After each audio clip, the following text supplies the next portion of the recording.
নমস্কার। আশা করছি আপনারা সবাই ভালো আছেন। যদিও এই ভালো থাকার ডিউরেশনটা যে কতক্ষণের তা আমরা কেউ জানি না। আজকে আরজি করে ঘটে যাওয়া একটি মর্মান্তিক মৃত্যু সংবাদ, যা আমি আপনি সবাই জানি।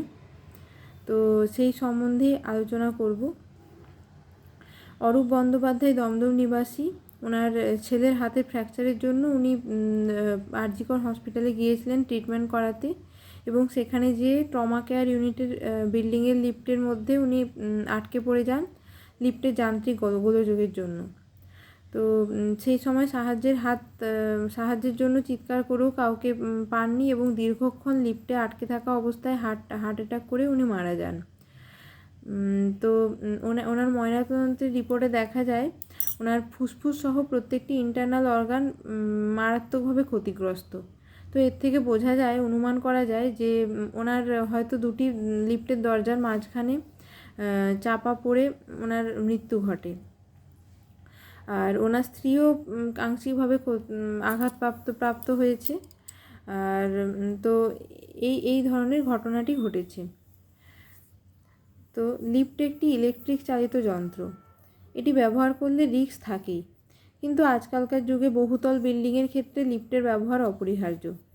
তো যাই হোক, লিফটের কিছু প্রিকশন থাকে লিফট ব্যবহারের। প্রথমটি হচ্ছে লিফটটিকে প্রতিদিন কর্মক্ষেত্রে লিফটগুলিকে প্রতিদিন চেক করা হয় কোনো ম্যানুফ্যাকচারিং ডিফেক্ট আছে কিনা দেখার জন্য। তারপর তার সাথে লিফটের ভেতরে একটি এমার্জেন্সি কল বাটনও থাকে। আর তাছাড়া লিফট সবথেকে গুরুত্বপূর্ণ যেটি, একটি লিফট ম্যান নিযুক্ত থাকেন। তো এত বড় হসপিটালের মধ্যে এই ধরনের প্রিকশনগুলো কেন মেনটেন ছিল না? এটা একটা বড় প্রশ্ন হসপিটাল কর্তৃপক্ষকে।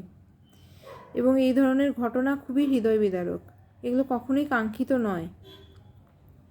যাই হোক, এই ঘটনার জন্য অনেকেই প্রশাসনকে দায়ী করছেন, অনেকেই কর্তৃপক্ষকে দায়ী করছেন। অবশ্যই ওনাদেরকে দায়ী করার পেছনে অনেক যুক্তিও হয়তো আছে, কিন্তু আমি আজকে যে কথাগুলি বলবো সেটি একটু অন্যরকম। খবরে জানা গিয়েছে যে উনি অনেকক্ষণ ধরে চিৎকার করেছেন সাহায্যের জন্য। সাধারণ মানুষেরা কেউ সাহায্যের হাত বাড়িয়ে দেয়নি।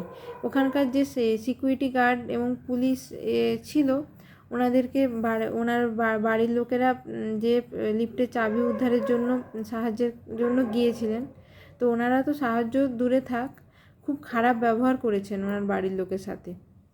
তো এই জায়গায় দাঁড়িয়ে আমরা বলতে পারি, আপনি আমাদের মতো সাধারণ মানুষেরা এতটা হৃদয়হীন কিভাবে হতে পারি? মানবিকতার এই অধঃপতন কিভাবে হয়? যে কোনো ঘটনা ঘটলে আমরা সবসময় আঙুল তুলি কর্তৃপক্ষ, প্রশাসন, মানে বড় মহলের দিকে। অবশ্যই বড় মহলের তো দোষ থাকেই, সব কিছুতেই থাকে। কিন্তু আমরা নিজেদের দিকে কি একবার তাকিয়ে দেখেছি যে আমরা কতটা হৃদয়হীন, কতটা অমানবিক হয়ে গিয়েছি? কী ধরনের সমাজ আমরা তৈরি করছি? সমাজকে আমরা এইভাবে কলুষিত করে দিচ্ছি। আজকে যে ঘটনাটি অন্য কারোর সাথে ঘটলো, কালকে যে আমাদের সাথে ঘটবে না তার কি কোনো প্রমাণ আছে? তো এই কথাগুলো মাথায় রেখে আমাদেরকে চলতে হবে। বড় মহল সবই সমান। বড় মহল আজকে যে আছে কালকে অন্য কেউ আসবে, সবাই হয়তো কাছাকাছি একটা সময় একটা পর্যায়ে যেয়ে সবাই একই কাজ দেখাবে। কিন্তু যাদেরকে চেঞ্জ করা যায় তারা হচ্ছে আমরা, সাধারণ মানুষ। সাধারণ মানুষের মধ্যেই মানবিকতার এত অধঃপতন হওয়া উচিত নয়। এগুলো খুবই মর্মান্তিক একটি ঘটনা, ভাবলেও খুব খারাপ লাগে।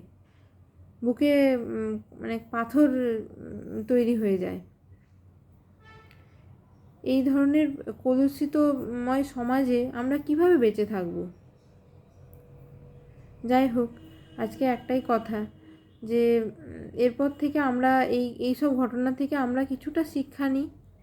চলুন না, আমরা সবাই মিলে এই এত নগ্নতা, এত কলুষতাকে মুক্ত করে একটি সুন্দর পরিবেশ তৈরি করি, সুন্দর সমাজ তৈরি করি। তারপর আমরা প্রশাসনকে আমরা চেঞ্জ করতে পারবো না, যাই হোক, কিন্তু আমরা নিজেদেরকে চেঞ্জ করতে তো পারি। চলুন এইভাবেই আমরা নিজেদেরকে একটু বদলানোর চেষ্টা করি। তাহলে যদি আরও কয়েকটা মৃত্যু মানে এরকম অকাঙ্ক্ষিত মৃত্যু সংবাদ যাতে আমরা না পাই। যাই হোক, আজকের মতো এইটুকুই। সবাই ভালো থাকবেন।